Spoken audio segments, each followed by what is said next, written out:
अब हम अपने प्रैक्टिस सेट 2 पे आते हैं। प्रैक्टिस सेट 2 वहीं से स्टार्ट करेंगे जहां से हमने प्रैक्टिस सेट 1 छोड़ा था। उसी फॉर्म पे वर्क करेंगे जो फॉर्म हम हैंडल कर रहे थे। उसमें आपने सीखा था डेटा किस तरीके से आप गेट कर सकते हो।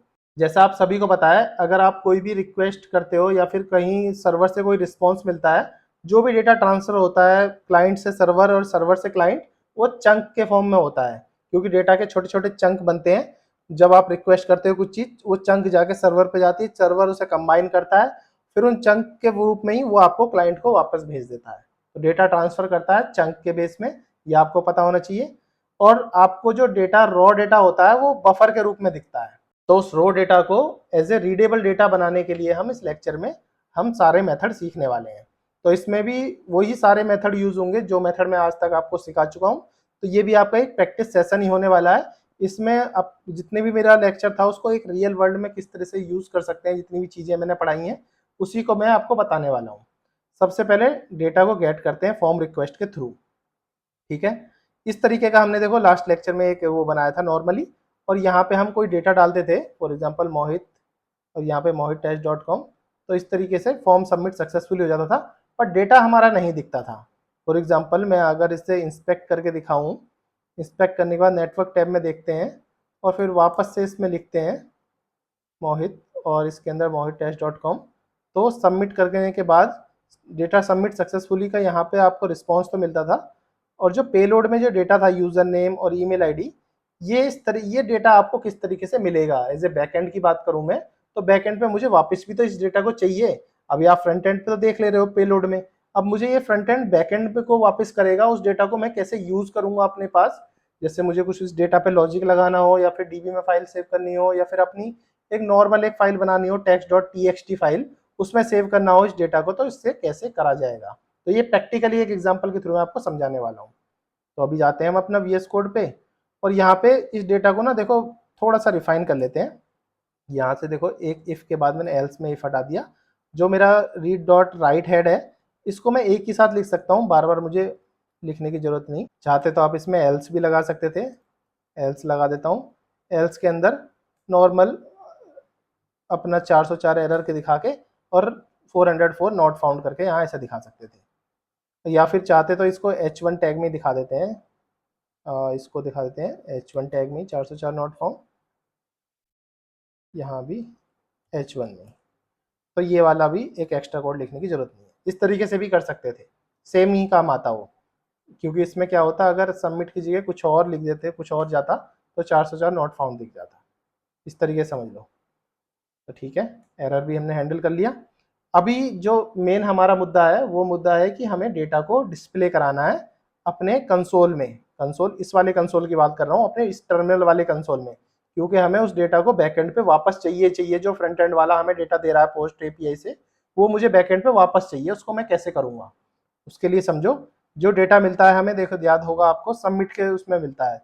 जब डेटा सबमिट होता है, यहाँ से कुछ डेटा डलता है, कोई भी डेटा डलता है, जब सबमिट होता है तो डेटा इस पेज पे जाके उसे पोस्ट कर देता है डेटा को। तो जो भी मिलेगा हमें इसके अंदर मिलेगा, एल्स इफ के अंदर।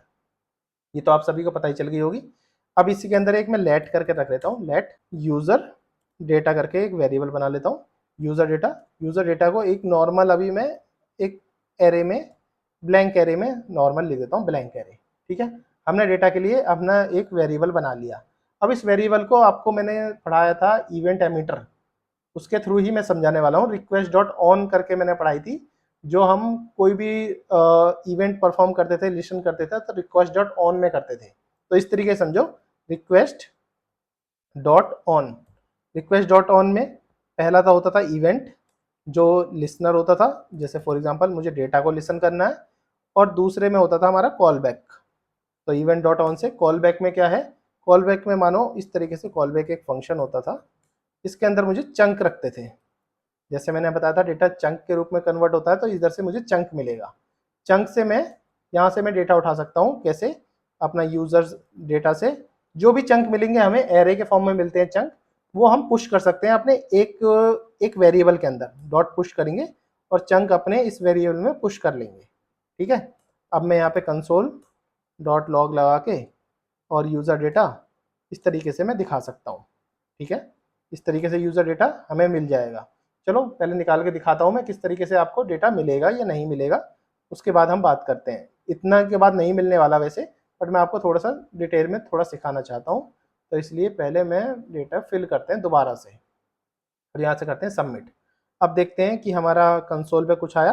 देखो कंसोल में कुछ नहीं आया, क्योंकि हमारा अभी हमने डेटा को यहाँ पे पुश करा है, बट डेटा हमें जैसे कि मैंने आपको पहले ही बताया था डेटा चंक के फॉर्म में मिलता है और वो हमें रीडेबल फॉर्म में नहीं होता। डेटा को रीडेबल फॉर्म में बनाने के लिए हमें जरूरत पड़ती है बफर क्लास की। बफर क्लास से ही हम उस डेटा को रीड कर सकते हैं। अभी आपने चंक को कन्वर्ट करके एक में पुश तो कर लिया एक वेरिएबल में, बट उसको रीडेबल फॉर्म में भी तो बनाना पड़ेगा ना। तो उसके लिए हमें क्या करना है, request dot on, request dot on में एंड करनी है। इसमें मिलता है हमें एक एंड करके लिस्नर मिलता है। इस एंड के अंदर इसमें एरो फंक्शन वही रिटर्न में आपको यहाँ पे लिखना है let for example parse data लिख देता हूँ, इसका नाम पार्स डेटा। पार्स आपको सबको पता है कैसे होता था। इसमें देखो जो हमारा फंक्शन है वो है बफर, मेथड जो है हमारा बफर क्लास यूज करनी है, तो बफर डॉट कॉनकैट कर लो, कॉनकैट। और ये जो डेटा था यूजर डेटा, कॉनकैट में यूजर डेटा करके, और इसको यूजर डेटा को स्ट्रिंग में कन्वर्ट कर लेते हैं टू स्ट्रिंग। ठीक है, अब कंसोल डॉक में पार्स डेटा देखोगे तो आपको यहाँ से डेटा मिल जाना चाहिए। अब क्या करते हैं, फिर जाते हैं और इस डेटा को फिल करते हैं। जैसे मैं यहाँ पे मोहित फिल करूँगा और यहाँ पे mohit@test.com फॉर्म हो गया सबमिट सक्सेसफुली। अब आते हैं अपना कंसोल पे, तो यहाँ पे देखोगे तो आप यूज़र नेम में मिल गया मोहित, ईमेल में मिल गया मोहित, और ये कुछ परसेंटेज 40 test.com। तो अभी भी ये एनकोडेड फॉर्म में है, तो इसको थोड़ा सा डिकोड करना पड़ेगा। तो इसके लिए अभी प्रॉपर डेटा नहीं मिला है। जैसे चंक को हमने कन्वर्ट तो कर लिया स्ट्रिंग में, और सारे चंक को कंबाइन करके स्ट्रिंग में कन्वर्ट तो हमने कर लिया, बट इतना अच्छा नहीं मिला है जितना अच्छा हमें चाहिए उस डेटा को। हमें प्रॉपर डेटा चाहिए ऑब्जेक्ट के रूप में या फिर एरे के रूप में, जिसको हम प्रोसेसिंग करके कहीं और सेव करा सकें या फिर कहीं और यूज कर सकें। ये डेटा मेरे लिए यूजलेस है क्योंकि एनकोडेड फॉर्म में मुझे डेटा नहीं चाहिए। तो इसको कंसोल लॉग यहाँ से हटाओ और यहाँ पे लिखो लेट रीडेबल डेटा लिख लेते हैं इसका नाम, readable data. Readable data is equal to, या तो देखो डिकोड से भी कर सकते थे, बट जैसे कि मैंने आपको बताया मुझे क्वेरी स्ट्रिंग का यूज करना है, तो मैं क्वेरी स्ट्रिंग आपको, क्वेरी स्ट्रिंग जो होता है वो हमारा पार्ट है नोड का ही, तो हमें कहीं बाहर से इंपोर्ट करने की जरूरत नहीं है। सिंपल वैसे ही मिलेगा, क्वेरी स्ट्रिंग करोगे रिक्वायर्ड करके क्वेरी स्ट्रिंग उठा लोगे। तो क्वेरी स्ट्रिंग से अब मुझे अपना डेटा को रीडेबल बनाना है। और भी मेथड होते हैं रीडेबल बनाने के, पर क्वेरी स्ट्रिंग जब हमारा अवेलेबल मॉड्यूल है नोड जेएस में, तो सिंपल क्वेरी स्ट्रिंग से हम बना सकते हैं। तो क्वेरी स्ट्रिंग डॉट पार्स करके और पार्स डेटा इसके अंदर पेस्ट कर दो, ये वाला पार्स डेटा क्वेरी स्ट्रिंग के अंदर कन्वर्ट कर दिया। अब ये जो है क्वेरी स्ट्रिंग हमें रीडेबल फॉर्म में बना के दे देगी। कंसोल लॉग में रीडेबल डेटा लिखोगे तो ये हमारे पास रीडेबल डेटा मिलेगा। अब क्या करते हैं, डेटा को दोबारा से डालते हैं, यहाँ डाला मोहित, यहाँ mohit@test.com और फिर कर दिया सबमिट। अब ध्यान से देखोगे तो नीचे हमें डेटा ऑब्जेक्ट के रूप में मिल गया, यूजर नेम मोहित, ईमेल आईडी mohit@test.com। तो जो दोनों चीज़ थी, यूजर नेम मिला मुझे यहाँ से नेम, ईमेल आईडी यहाँ से, और जो हमने डेटा डाला था वो डेटा यहाँ से और यहाँ से। तो हमें प्रॉपर डेटा मिल गया ऑब्जेक्ट के रूप में, जो हमें डेटा चाहिए था, जिस हिसाब से बैकएंड को चाहिए होता है डेटा, उस हिसाब से हमें मिल गया। अब इस डेटा को हम कहीं भी यूज कर सकते हैं, कहीं भी बोले तो कहीं भी हम स्टोर करा सकते हैं। चलो मैं आपको स्टोर करना भी सिखा देता हूँ, थोड़ा सा लेक्चर लॉन्ग हो जाएगा पर आप स्टोर करना भी सीख जाएंगे। तो इसको अभी मैं यहाँ से कमेंट कर देता हूँ। स्टोर करने के लिए आपको लिखना है let for example data final लिख लेता हूँ इसका नाम, final, data final is equal to, इस तरीके से डेटा को फाइनल बना लेते हैं। देखो नेम इज इक्वल टू इतना, ईमेल इज इक्वल टू इतना, और इस तरीके से लिख लेते हैं। मैसेज तो है ही नहीं तो मैसेज तो हटा ही देते हैं, रीडेबल डेटा में कोई मैसेज ही नहीं था। तो अपना नेम और ईमेल आईडी इस तरीके से निकाल सकते हैं। ईमेल आईडी को भी \n हटा देते हैं, यहाँ से इतना ही रहने देते हैं। कंसोल डॉट लॉग से डेटा फाइनल में आप स्टोर करा सकते हो इसको। अब देखो डेटा फाइनल एकदम जैसा आपने चाहिए था डेटा इस रूप में आपको मिल जाएगा। अब चला के देखते हैं, वापस जाते हैं, यहाँ पे डालते हैं नेम mohit@test.com और सबमिट कर देते हैं। तो देखो हमें जैसा चाहिए था वैसा डेटा यहाँ पे मिल गया।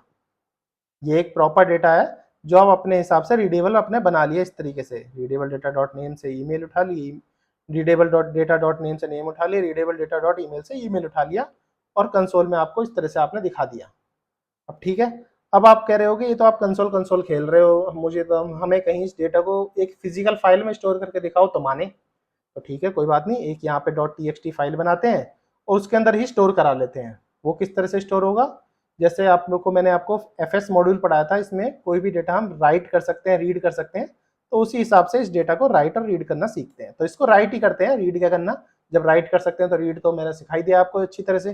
तो इसमें लिखो FS dot write file, synchronous तरीके से फाइल राइट कर लेते हैं।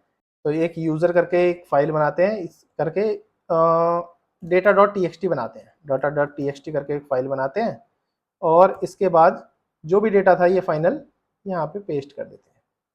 बस इतना करेंगे और इसको सेव करेंगे, और इस डेटा को अब हम यहाँ से जो भी मैं डेटा डालूंगा यहाँ पे मोहित और mohit@test.com यहाँ सबमिट करूँगा। तो यहाँ पे ध्यान से देखोगे तो डेटा डॉट टी करके एक फाइल हमारी बन गई है।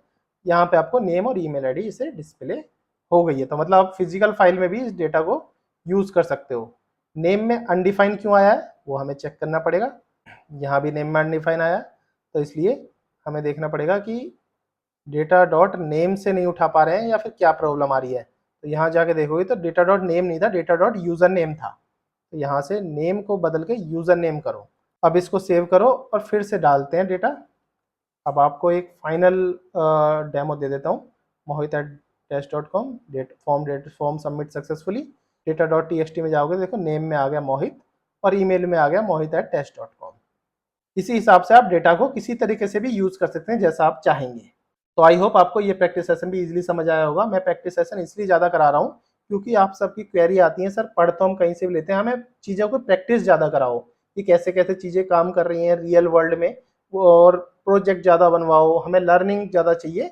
थ्योरेटिकल तो हम इंटरनेट से ही पढ़ सकते हैं। तो इस तरह से मैं आपको प्रैक्टिस सेशन भी बीच बीच में कराता रहा करूँगा, जिससे आपको ईजिली प्रैक्टिस बनती रहे कि इंडस्ट्रियल लेवल में किस तरीके से चीज़ें काम कर रही हैं। बस मेरी एक रिक्वेस्ट है, मेरे चैनल को आप सब्सक्राइब जरूर कर दें। आपके एक सब्सक्राइब से मुझे बहुत ही ज़्यादा मोटिवेशन मिलता है। अभी के लिए इतना ही, फिर मिलते हैं नेक्स्ट लेक्चर में। तब के लिए थैंक्स फॉर ज्वाइनिंग।